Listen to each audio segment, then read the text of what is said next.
ও স্নেহের 2024 সালের নতুন বছরের সপ্তম শ্রেণীর ছাত্রছাত্রী বন্ধুরা, আশা করি তোমার সবাই ভালো আছো। আজ আমরা যে বিষয়টি নিয়ে আলোচনা করব, সপ্তম শ্রেণীর সেকেন্ড সামেটিভ অর্থাৎ দ্বিতীয় পর্যায়ক্রমিক মূল্যায়নের পরিবেশ ও বিজ্ঞানের সিলেবাস, প্রশ্নকাঠামো এবং নমুনা প্রশ্নপত্র নিয়ে। প্রথমে তোমরা সিলেবাসটা দেখে নাও কী কী বিষয় তোমাদের সেকেন্ড সামেটিভ অর্থাৎ দ্বিতীয় পর্যায়ক্রমিক মূল্যায়নে থাকবে। দ্বিতীয় পর্যায়ক্রমিক মূল্যায়নের ক্ষেত্রে ফুল মার্কস থাকবে 25 আর সময় তোমার থাকবে 50 মিনিট। তোমার থাকবে প্রথম বিষয় ভৌত পরিবেশ থেকে আলো, এখান থেকে থাকবে মোট 5 নম্বর। পরের বিষয় ভৌত পরিবেশ চুম্বক, এখান থেকে থাকবে 5 নম্বর। পরের বিষয় ভৌত পরিবেশ তড়িৎ, এখান থেকে থাকবে 5 নম্বর। পরের বিষয় ভৌত পরিবেশ পরিবেশ বান্ধব শক্তি, এখান থেকে থাকবে 5 নম্বর। পরের বিষয় পরিবেশের সজীব উপাদানের গঠনগত বৈচিত্র্য ও কার্যগত প্রক্রিয়া, এখান থেকে থাকবে 5 নম্বর। এই রয়েছে টোটাল তোমাদের 25 মার্কের প্রশ্ন কাঠামো। ভালো করে তোমরা প্রশ্ন কাঠামোটা দেখে নাও। এবার আমরা নমুনা প্রশ্নপত্রটা দেখে নেব। আলো থেকে পরিবেশ বান্ধব শক্তি এই পর্যন্ত কিন্তু ভৌত বিজ্ঞান, আর পরিবেশের সজীব উপাদানের গঠনগত বৈচিত্র্য ও কার্যগত প্রক্রিয়া এটা কিন্তু জীবনবিজ্ঞানের অংশ। ভালো করে তোমরা সিলেবাসটা দেখে নাও। এবার আমরা নমুনা প্রশ্নপত্রটা দেখে নেব। এর সেকেন্ড সামেটিভ অর্থাৎ দ্বিতীয় পর্যায়ক্রমিক মূল্যায়নের পরিবেশ ও বিজ্ঞানের কোশ্চেন পেপারটা দেখতে পাচ্ছ। ফুল মার্কস তোমাদের রয়েছে 25 আর সময় তোমাদের রয়েছে 50 মিনিট। দেখো, প্রথমেই তোমাদের রয়েছে ভৌত বিজ্ঞান থেকে প্রশ্ন। একের দাগে রয়েছে সঠিক উত্তর নির্বাচন করে লেখো যে কোনো 5টি। প্রতিটি প্রশ্নের মান 1 করে 1 × 5 = 5। বেশ কয়েকটি প্রশ্ন দেওয়া রয়েছে, 5টি প্রশ্নের মধ্যে উত্তর করতে হবে। প্রথম, কুয়াশা হলো স্বচ্ছ মাধ্যম, ঈষৎ স্বচ্ছ মাধ্যম, অস্বচ্ছ মাধ্যম, কোনটি নয়? উত্তর হবে ঈষৎ স্বচ্ছ মাধ্যম। প্রশ্ন, সুচিত্র ক্যামেরার সাহায্যে দেখা যায় ছায়া, প্রতিকৃতি, প্রতিবিম্ব, প্রচ্ছায়া। উত্তর হবে প্রতিকৃতি। প্রশ্ন, আয়নায় প্রতিবিম্ব গঠিত হয় আলোর প্রতিফলনের জন্য, আলোর প্রতিসরণের জন্য, বিচ্ছুরণের জন্য, বিকিরণের জন্য। উত্তর হবে প্রতিফলনের জন্য। প্রশ্ন, একটি চৌম্বক পদার্থ হলো কাঁচ, কাগজ, কোবাল্ট না বরফ? উত্তর হবে কোবাল্ট। পরের প্রশ্ন, এলইডি থেকে নির্গত আলোর রং সবুজ, লাল, সাদা, সবগুলি? উত্তর হবে সবগুলি। প্রশ্ন, রাসায়নিক শক্তি তড়িৎ শক্তিতে রূপান্তরিত হয় মোটরে, নির্জল কোষে, বৈদ্যুতিক ঘণ্টায়, সোলার সেলে? উত্তর হবে নির্জল কোষে। পরের প্রশ্ন, যেটি পরিবেশ বান্ধব শক্তির উৎস নয় সেটি হলো সূর্য, বায়ু প্রবাহ, জৈব গ্যাস, জীবাশ্ম জ্বালানি? উত্তর হবে জীবাশ্ম জ্বালানি। পরে 2 দাগে রয়েছে সংক্ষিপ্ত উত্তর দাও, বিকল্প প্রশ্ন লক্ষণীয়। প্রশ্নের মান 1 করে 1 × 4 = 4। প্রথম, আলোর একটি প্রধান ধর্ম লেখো। উত্তর লিখবে আলো সরলরেখায় চলে। পরের প্রশ্ন, একটি প্রাকৃতিক বর্ণালীর নাম লেখো। উত্তর হবে রংধনু। পরের প্রশ্ন, দুটি প্রাণীর নাম লেখো যাদের দেহে চৌম্বক ধর্মের অস্তিত্ব লক্ষ্য করা যায়। উত্তর হবে মৌমাছি আর শামুক। প্রশ্ন, টর্চের সেলের ভেতর কোন শক্তি কোন শক্তিতে রূপান্তরিত হয়? উত্তর লিখবে রাসায়নিক শক্তি তড়িৎ শক্তিতে রূপান্তরিত হয়। প্রশ্ন, ফিউজ তার কি? উত্তর লিখবে যে কোনো বৈদ্যুতিক সার্কিটের নিরাপত্তার জন্য যে তার ব্যবহার করা হয় তা হলো ফিউজ তার। তাহলে আরেকবার উত্তরটা দেখে নাও। যে কোনো বৈদ্যুতিক সার্কিটের নিরাপত্তার জন্য যে তার ব্যবহার করা হয় তা হলো ফিউজ তার। পরে হচ্ছে একটি তরল জীবাশ্ম জ্বালানির উদাহরণ দাও। উত্তর লিখবে পেট্রোলিয়াম। তাহলে একটি তরল জীবাশ্ম জ্বালানি হচ্ছে পেট্রোলিয়াম। পরের প্রশ্ন, বায়োগ্যাসের মুখ্য উপাদান কি? উত্তর লিখবে মিথেন গ্যাস। তাহলে বায়োগ্যাসের মুখ্য উপাদান কি? উত্তর হবে মিথেন গ্যাস। পরে হচ্ছে এলপিজির পুরো নাম কি? উত্তর লিখবে লিকুইফাইড পেট্রোলিয়াম গ্যাস। তাহলে এলপিজির ফুল ফর্ম হচ্ছে লিকুইফাইড পেট্রোলিয়াম গ্যাস। পরে হচ্ছে 3 দাগে একটি বা দুটি বাক্য উত্তর দাও, যে কোনো একটি প্রশ্নের মান 2। প্রথম, অভিসারী আলোক রশ্মিগুচ্ছ বলতে কী বোঝায়? উত্তর লিখবে একগুচ্ছ রশ্মিগুচ্ছের বিন্দু অভিমুখে একত্রিত হয়ে মিলিত হওয়াকে অভিসারী রশ্মিগুচ্ছ বলা হয়। এক্ষেত্রে বিস্তৃত অঞ্চল থেকে রশ্মিগুচ্ছ একত্রিত হয়ে একটি বিন্দুতে মেশে, যেমন আতশ কাচের দ্বারা প্রতিসৃত হওয়া আলোক রশ্মিগুচ্ছকে অভিসারী রশ্মিগুচ্ছ বলা হয়। পরে হচ্ছে আলোর প্রতিফলনের সূত্র দুটি লেখো। আলোর প্রতিফলনের ক্ষেত্রে আলোক রশ্মিগুচ্ছ দুটি সূত্র পালন করা, যথা আপতিত রশ্মি, প্রতিফলন রশ্মি এবং ওই বিন্দুতে প্রতিফলকের ওপর অঙ্কিত অভিলম্ব সর্বদা একই সমতলে থাকবে। 2, আপতন কোণ ও প্রতিফলন কোণ সর্বদা সমান হবে।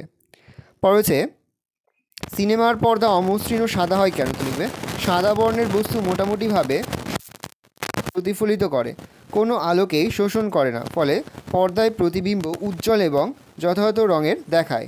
আর অমসৃণ করার উদ্দেশ্য হলো পর্দায় আলো পড়লে যাতে বিক্ষিপ্ত প্রতিফলন হয় এবং সিনেমা হলের যে কোনো স্থান থেকে দর্শক পর্দায় গঠিত প্রতিবিম্ব দেখতে পায়।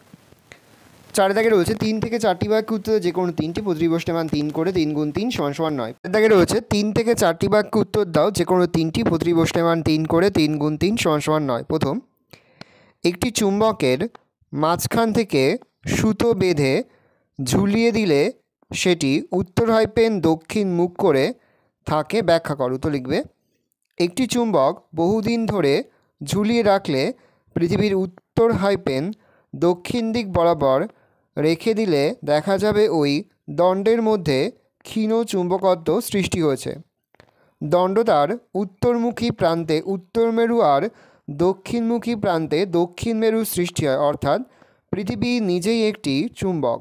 ভৌগোলিক উত্তর ও দক্ষিণ মেরু দুটির কাছে পৃথিবীর চুম্বকীয় মেরু দুটি অবস্থান করে, ফলে আবেশের ফলে সহজেই দণ্ডচুম্বকের মধ্যে চুম্বকত্ব সৃষ্টি হয়েছে। তাই দণ্ডচুম্বকটির উত্তর সন্ধানী মেরু ও দক্ষিণ সন্ধানী মেরু যথাক্রমে দক্ষিণে উত্তরে মুখ করে থাকবে। পরে হচ্ছে চুম্বক কাকে বলে, এর বিভিন্ন ধর্মগুলি লেখো। বস্তু নিকেল, কোবাল্ট অথবা লোহাকে আকর্ষণ করতে পারে এবং যার দিকদর্শী ধর্ম আছে তাকেই চুম্বক বলে। ধর্মগুলি হলো: 1. চুম্বকের দিক নির্দেশ করার ধর্ম বর্তমান। 2. সমমেরু পরস্পরকে বিকর্ষণ করে। 3. চুম্বকের বিপরীত মেরু পরস্পরকে আকর্ষণ করে। পরের প্রশ্ন, চালু লাইনে কাজ করার সময় ইলেকট্রিক মিস্ত্রির কিসের ওপর দাঁড়িয়ে কাজ করা উচিত? লোহার চেয়ার না কাঠের টুল, কেন? তো লিখবে চালু লাইনে কাজ করার সময় ইলেকট্রিক মিস্ত্রির কাঠের টুলের ওপর দাঁড়িয়ে কাজ করা উচিত, কারণ কাঠ হলো তড়িতের কুপরিবাহী। তাই কাঠের টুলের ওপর দাঁড়িয়ে মিস্ত্রি কাজ করা অবস্থায় ভুলে পরিবাহী তার হাত পড়ে গেলেও তড়িৎ শরীরের মধ্যে দিয়ে প্রবাহিত হতে পারে না, অর্থাৎ শক লাগবে না। পরে হচ্ছে প্রচলিত ও অপ্রচলিত শক্তি কাকে বলে? তো লিখবে প্রচলিত শক্তি যে সমস্ত শক্তি বর্তমানে বহুল পরিমাণে উৎপাদন ও ব্যবহার করা হয় তাদেরকে বলা হয় প্রচলিত শক্তি। এই শক্তি বহুদিন ধরে ব্যবহৃত হয়ে আসছে। কয়লা, খনিজ তেল, প্রাকৃতিক গ্যাস থেকে প্রাপ্ত শক্তি, জলবিদ্যুৎ শক্তি, পারমাণবিক শক্তি প্রভৃতিটা হলো চিরাচরিত শক্তি বা প্রচলিত শক্তির উদাহরণ। পয়েন্ট করবে অপ্রচলিত শক্তি যে সমস্ত শক্তি বর্তমানে স্বল্প পরিমাণে উৎপাদন ও ব্যবহার করা হয় অথচ ভবিষ্যতে বহুল পরিমাণে ব্যবহারের সম্ভাবনা আছে তাদেরকে বলা হয় অচিরাচরিত শক্তি। যেমন সৌরশক্তি, বায়ু শক্তি, ভূতাপ শক্তি, জোয়ারভাটা শক্তি, জৈব গ্যাস প্রভৃতি হলো অচিরাচরিত বা অপ্রচলিত শক্তির উদাহরণ। পরে হচ্ছে পরিবেশ বান্ধব শক্তি কাকে বলে, এর বৈশিষ্ট্যগুলি লেখো।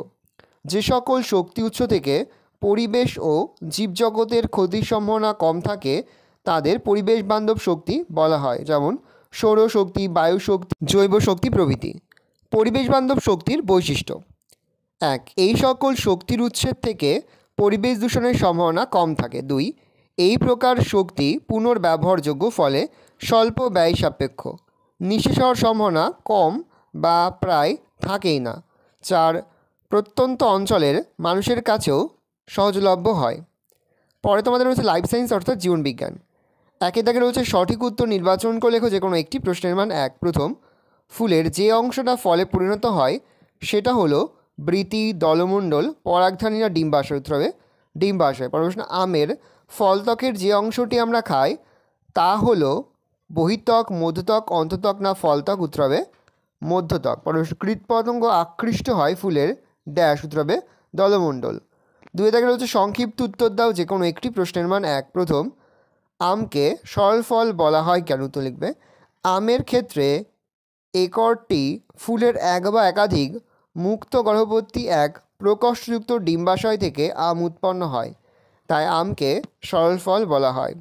পর রয়েছে কোন উদ্ভিদে পর্বমূল দেখা যায়? উত্তর লিখবে বাঁশ গাছে পর্বমূল দেখা যায়। পর রয়েছে ব্যাকটেরিয়া ঘটিত রোগের চিকিৎসায় ব্যবহৃত দুটি অ্যান্টিবায়োটিকের নাম লেখো। তো লিখবে সেফালোস্পোরিন আর পেনিসিলিন। 3 দাগে রয়েছে যে কোনো একটি প্রশ্নের উত্তর দাও 3 থেকে 4টি বাক্যের মধ্যে প্রশ্নের মান 3। প্রথম, বীজের অঙ্কুরোদ্গমের জন্য প্রয়োজনীয় বাহ্যিক শর্তের উল্লেখ করো, তার সঙ্গে রয়েছে বাহ্যিক শর্তগুলোর প্রয়োজনীয়তা সংক্ষেপে লেখো। বীজের অঙ্কুরোদ্গমের জন্য প্রয়োজনীয় শর্তাবলী: জল, অক্সিজেন, উষ্ণতা আর আলো। বাহ্যিক শর্তগুলির প্রয়োজনীয়তা: 1 দিয়ে লিখবে জলের প্রয়োজনীয়তা, ভালো করে দেখে নাও। 2 দিয়ে পয়েন্ট করবে অক্সিজেনের প্রয়োজনীয়তা। 3 দিয়ে পয়েন্ট করবে উষ্ণতার প্রয়োজনীয়তা, প্রিন্টিং মিস্টেক আছে, পয়েন্ট করবে উষ্ণতার প্রয়োজনীয়তা। 4 দিয়ে পয়েন্ট করবে আলোর প্রয়োজনীয়তা। পরের প্রশ্ন, স্বপরাগযোগ বলতে কী বোঝো, উদাহরণ দাও। ও ইতর পরাগযোগ বলতে কী বোঝো, উদাহরণ দাও। স্বপরাগযোগ নাম্বার রয়েছে 1.5 করে। যখন কোনো ফুলের পরাগরেণু সেই ফুলের বা সেই গাছের অন্য ফুলের গর্ভমুণ্ডের ওপর পতিত হয় তখন তাকে স্বপরাগযোগ বলে। উদাহরণ, উভয়লিঙ্গ ফুলে সাধারণত স্বপরাগযোগ দেখা যায়, যেমন শিম, টমেটো, সন্ধ্যামালতী ইত্যাদিতে স্বপরাগযোগ দেখা যায়। ইতর পরাগযোগ, যখন কোনো ফুলের পরাগরেণু একই প্রজাতির অন্য কোনো গাছের ফুলের গর্ভমুণ্ডে পড়ে তখন তাকে ইতর পরাগযোগ বলা হয়। উদাহরণ, তাল, পেঁপে প্রভৃতি গাছে ইতর পরাগযোগ দেখা যায়। চিত্রের মাধ্যমে একটি আদর্শ ফুলের বিভিন্ন অংশ চিহ্নিত করো ও তাদের একটি করে কাজ লেখো। যে কোনো 3 থেকে 4টি বা 5টি চিহ্নিত করলেই কিন্তু হয়ে যাবে। তোমাদের যে কোনো 3টে চিহ্নিত করতে বলেছে। প্রথমে তোমরা আদর্শ ফুল, জবা ফুলের চিত্রটা আঁকবে। এখান থেকে যে কোনো 3টে তোমরা চিহ্নিত করে লিখবে। আদর্শ ফুল জবার বিভিন্ন অংশের কাজ। 1. পুষ্পবৃন্ত। পুষ্পবৃন্ত ফুল ও কাণ্ড বা শাখা প্রশাখার সঙ্গে সংযোগ রক্ষা করে। পুষ্পাক্ষ। পুষ্পাক্ষ ফুলের স্তবকগুলিকে বৃতি, দলমণ্ডল, পুংস্তবক ও স্ত্রীস্তবক ধারণ করে। এই আদর্শ ফুল জবার বিভিন্ন অংশে যে কাজগুলো রয়েছে, আদর্শ ফুলের যে কাজ রয়েছে সেই কাজগুলো পড়লে তোমরা কিন্তু বিভিন্ন শর্ট কোশ্চেনের উত্তর করতে পারবে। দেখো 3 দিয়ে পয়েন্ট করবে বৃতি। কুড়ি অবস্থায় বৃতি ফুলের অন্যান্য স্তবকগুলিকে রোদ, বৃষ্টি, ঠান্ডা, বাইরের আঘাত ও কীট পতঙ্গদের আক্রমণ থেকে রক্ষা করে। বৃতি সবুজ হওয়ায় সালোকসংশ্লেষ প্রক্রিয়ায় খাদ্য তৈরি করে। বৃতি উজ্জ্বল বর্ণের বলে পতঙ্গকে আকৃষ্ট করে পরাগযোগে সাহায্য করে। উপবৃতি। উপবৃতি অপরিণত দশায় বৃতিকে রক্ষা করে। দলমণ্ডল। দলমণ্ডল ফুলের ভেতরের স্তবক, পুংস্তবক ও স্ত্রীস্তবককে কীটপতঙ্গ এবং রৌদ্রজল থেকে রক্ষা করে। উজ্জ্বল বর্ণের সাহায্যে দলমণ্ডল কীটপতঙ্গকে আকৃষ্ট করে পরাগযোগে সাহায্য করে। ভালো করে দেখে নাও, এই রয়েছে টোটাল তোমাদের সেকেন্ড সামেটিভ অর্থাৎ দ্বিতীয় পর্যায়ক্রমিক মূল্যায়নের সপ্তম শ্রেণীর পরিবেশ ও বিজ্ঞানের কোশ্চেন পেপার। ভালো তোমরা কোশ্চেনটা দেখে নাও। আশা করি ভিডিওটা ভালো লেগেছে। ভিডিওটা ভালো লাগলে ভিডিওকে লাইক করে থাকতে ভুলবে না। আর আমার চ্যানেল নতুন হওয়া লাল কালার সাবস্ক্রাইব প্রেস করে পাশে বেল আইকন সব প্রেস করে যখন নতুন কোনো ভিডিও আপলোড করি সবার ফার্স্ট নোটিফিকেশন তোমরা পেয়ে যাও। আর এই ভিডিওটি তোমার বন্ধু বান্ধবী, আত্মীয় স্বজন সবার মধ্যে কিন্তু অনেক শেয়ার করে যারা এবছর সপ্তম শ্রেণীতে পড়ছে। আমরা কিন্তু ইতিমধ্যে সপ্তম শ্রেণীর প্রতি বিষয়ের সিলেবাস, প্রশ্নকার এবং নমুনা প্রশ্নপত্র কিন্তু আপলোড করে দিয়েছি। তোমরা যদি এখনও পর্যন্ত সেই ভিডিওগুলো না দেখে থাকো, ভিডিওগুলো কিন্তু তাড়াতাড়ি দেখে নাও। তোমাদের সকলকে জানাই আগাম পরীক্ষার অনেক শুভেচ্ছা এবং অভিনন্দন। একেবারে ভিডিও শেষে স্ক্রিনে তোমরা একটা প্লেলিস্ট দেখতে পারবে, তারপরে ক্লিক করলেই সমস্ত ভিডিওগুলো তোমরা পর দেখে নিতে পারবে। কোনো প্রশ্নের উত্তর লিখতে বা বুঝতে যদি কোনো রকম অসুবিধা হয় তাহলে কিন্তু নির্দ্বিধায় কমেন্ট সেকশনে কমেন্ট করে জানাতে একদমই ভুলবে না।